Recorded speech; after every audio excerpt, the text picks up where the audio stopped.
Coulomb's law को vector form में पढ़ेंगे और यह देखेंगे कि किस कंडीशन में फोर्स एट्रैक्टिव होगा, किस कंडीशन में फोर्स रिपल्सिव होगा, ये सब देखेंगे। और ग्रेविटेशनल फोर्स और कोलम्बियन फोर्स में कंपैरिजन करेंगे। ये सब चीज़ देखेंगे आज हम लोग इस क्लास में। अब कूलम्ब्स लॉ से हम लोग मैग्नीट्यूड फॉर्म में पढ़े थे कि F equal to 1/4 pi epsilon not into Q1 Q2 by R square. और इसको अगर वेक्टर फॉर्म में लिखेंगे तो F vector is equal to 1/4 pi epsilon not Q1 Q2 by R cube कर देंगे और ऊपर R से मल्टीप्लाई कर देंगे into R cap.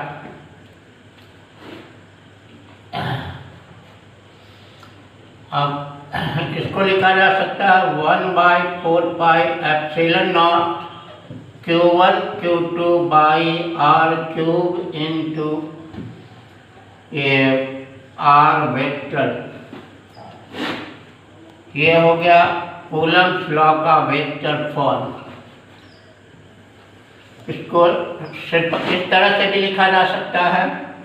Also F equal to 1/4 pi epsilon not into Q1 Q2 by R square and R cap.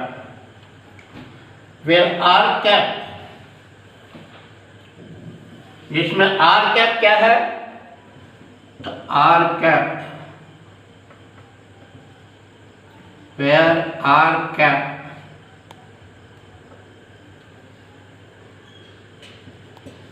R cap ये है unit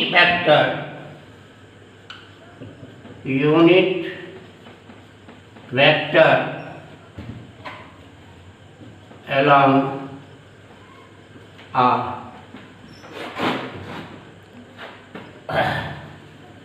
अब यहाँ क्या है कि इस तरह से हम देखेंगे कि यह एक Q1 चार्ज है, ये Q2 चार्ज है। ये Q1 है और यह Q2 है। यह एक दूसरे से सेपरेटेड है, R डिस्टेंस है। अब यहाँ ये बात हो सकती है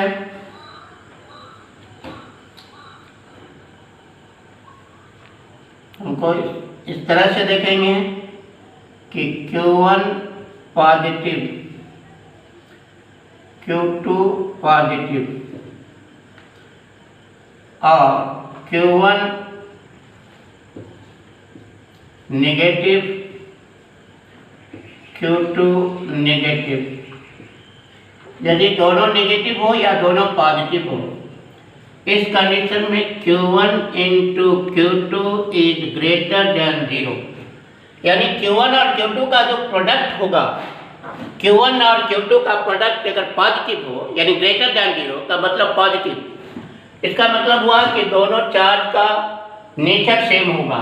उस कंडीशन में इस पर रिपल्सिव फोर्स लगेगा, रिपल्सन का फोर्स लगेगा। तो यहाँ रिपल्सन फोर्स हो गया, इस पर Q1 पर रिपल्सन फोर्स Q2 के द्वारा, ये हो गया F12। ये हो गया Q2 जो Q1 पर फोर्स दे रहा है। फिर ये Q1 जो Q2 पर फोर्स देगा होगा F21। तो इसको इस तरह से लिखा जा सकता है कि F12 is equal to 1/4 pi epsilon not. और इस फोर्स का डायरेक्शन इधर है, तो हम लोग मान लेते हैं इधर R12 यूनिट वेक्टर, यहाँ पर R21 यूनिट वेक्टर। अब इसमें F12 में डायरेक्शन इसका है Q2 से Q1 के तरफ, इसलिए ये हो जाएगा 1/4 पाई Q1 into Q2 by R square into R21 cap, क्योंकि इसका डायरेक्शन 2 से 1 के तरफ होगा।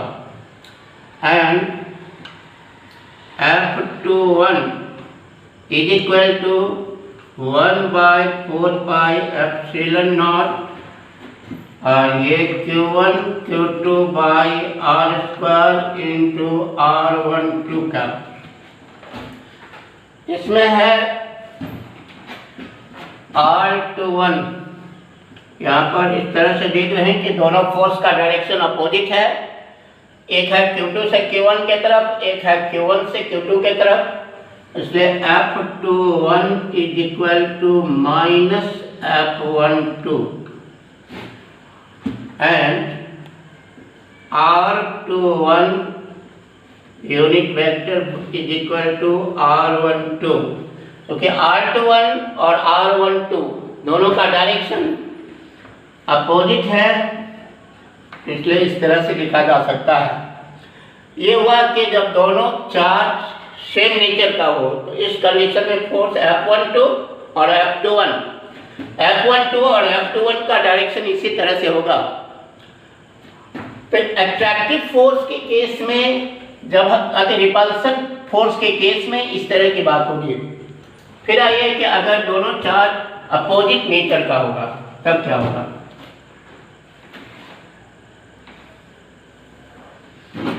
अपोजिट नेचर का होने पर ये मान लिया हम, ये चार्ज है Q1, ये चार्ज है Q2, बीच का सेपरेशन है R, और ये अगर अपोजिट नेचर का होगा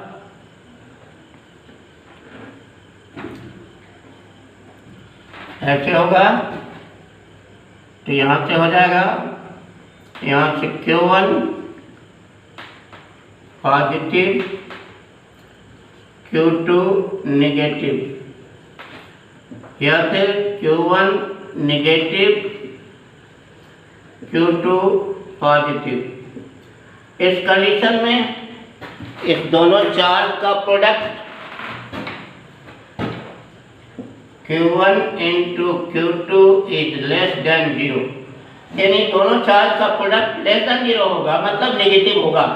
इस कंडीशन में यहाँ अट्रैक्टिव फोर्स होगा, दोनों एक दूसरे को अट्रैक्ट करेगा। और Q1 से Q2 की तरफ यूनिट वेक्टर है R12 कैप, और Q2 से Q1 की तरफ यूनिट वेक्टर है R21 कैप। अब है कि इस पर अट्रैक्शन फोर्स होगा तो F12, यह फोर्स हो जाएगा F12, और ये हो जाएगा F21।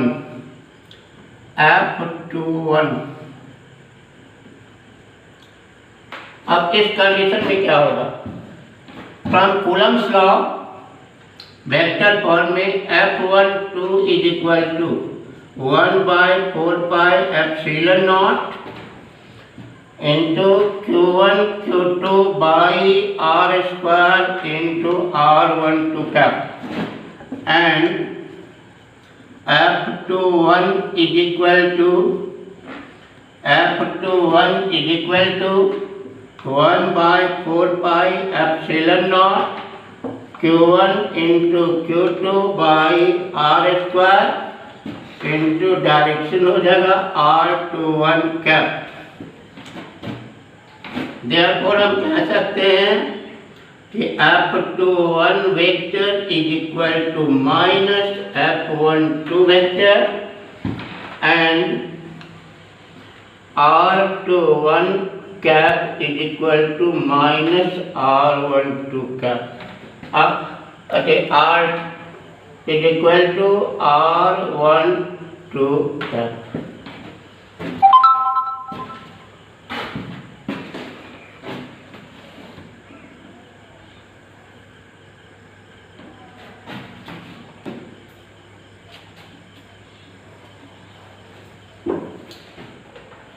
गर्मी के ज़्यादा लगता है।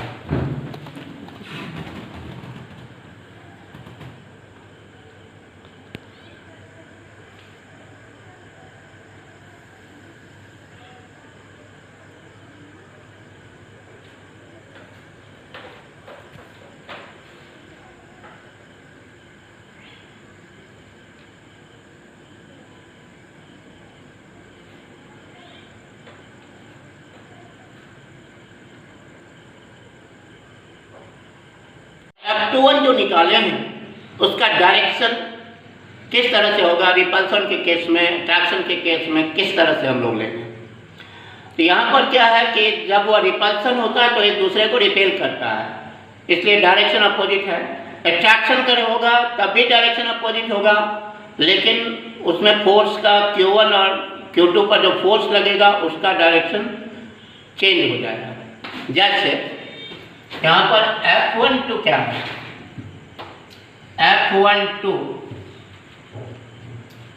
F12 क्या है, तो force on Q1 due to Q2, F21 is equal F12 force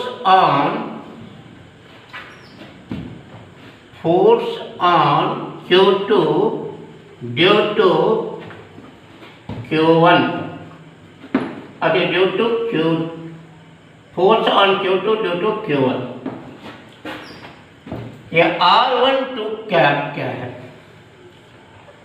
unit vector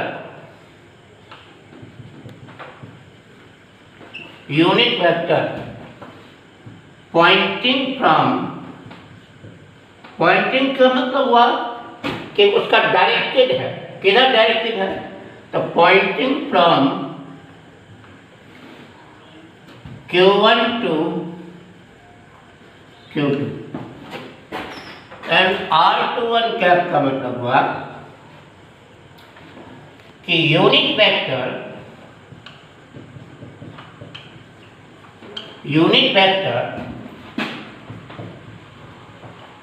pointing from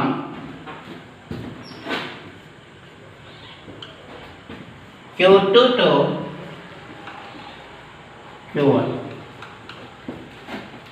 अब ऊपर के फार्मूला से हम देखते हैं, ऊपर के फार्मूला से देखा जा रहा है कि F12 since F21 is equal to minus F12,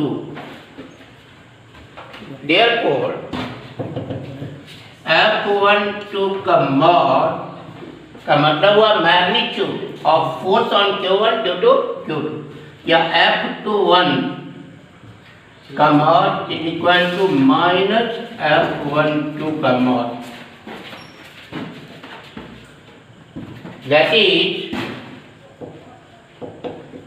magnitude of force on Q2 is equal to magnitude of force on Q1। इससे यह पता चलता है ये जो कूलम्बियन फोर्स या इलेक्ट्रोस्टैटिक फोर्सेस ऑफ अट्रैक्शन या रिपल्सन जो है वह म्यूचुअल फोर्स है। म्यूचुअल का मतलब हुआ ये जितना फोर्स Q1 दे रहा है Q2 पर उतना ही फोर्स Q2 भी देगा Q1 पर, सिर्फ डायरेक्शन एक दूसरे के अपोजिट होगा। 10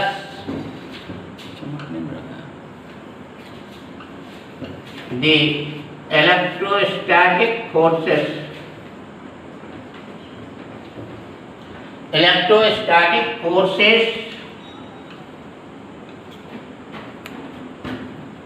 are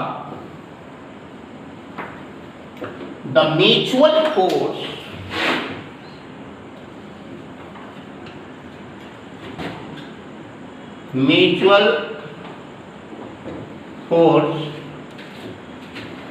of attraction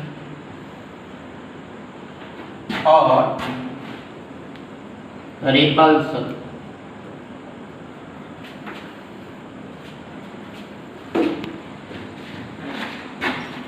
Thus, the electrostatic forces are the mutual force of attraction or repulsion because these forces are equal in magnitude but opposite in direction।